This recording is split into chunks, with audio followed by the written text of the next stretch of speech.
let's also we're talking about the positive at the moment. Let's also look a little bit at the negative. I mean, Florida State's defense gave up 495 yards in the game. Let's just be honest about it. So that's an area of concern for me. Is that you look at what they did against Duquesne, you look at what they did against LSU, then you're allowing almost 500 yards, and it's not all Malik Cunningham. It's George Jordan, their running back, gets 91 yards. I'm just looking at their stats right now.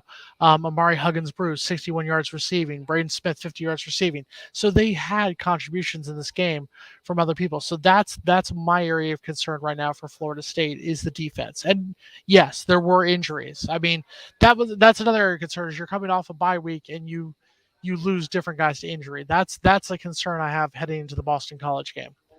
Yeah, they came into the game with no Fabian Lovett. So one of their staunch run enforcers in the middle, gone. And then, of course, Jordan Travis, we'll have to see what the diagnosis is on him.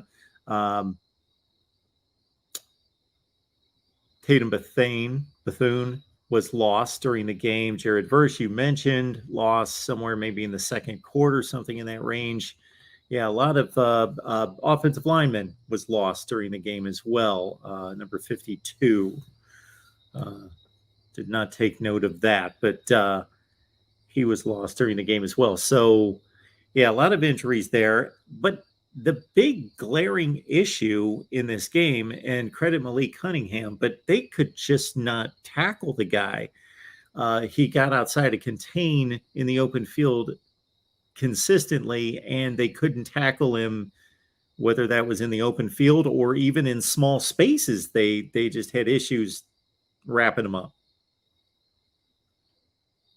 Oh, we lost you. Sorry, I apologize. Defense was optional for both teams in this ball game. You look at that, Florida State giving up 495 yards of offense, and Louisville, just doing my quick math here on this one, giving up 455 yards of total offense in this game. So it's one of those things where, 495 and 455. So you're talking about a combined 950 yards of offense in this ball game.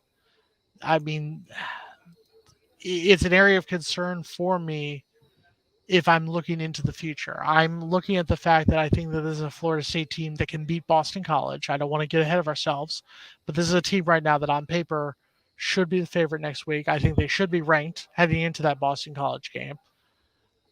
I think they beat Boston College, but the question is, and especially if you're sticking with Rodemaker for an extended period of time, how much longer can this last?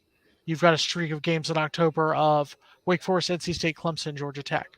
The thought was with Jordan Travis in there, hey, you could probably split those and at least go into the month of November 6-2. At this rate, that's where these questions are going to come in. But for right now, let's focus on the fact that Florida State, for the first time since 2015, is 3-0.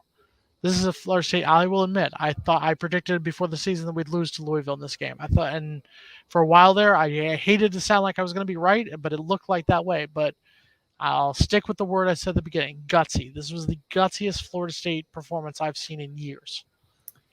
And so one of the more important aspects of this victory is that Florida State was, depending on your sports book, a 2.5 or 3 point favorite. And all three of us, between Logan, Jason, and myself, all took Florida State not only to win, but to cover. And they did, barely. So that's good news for our prediction record for the week to start us out.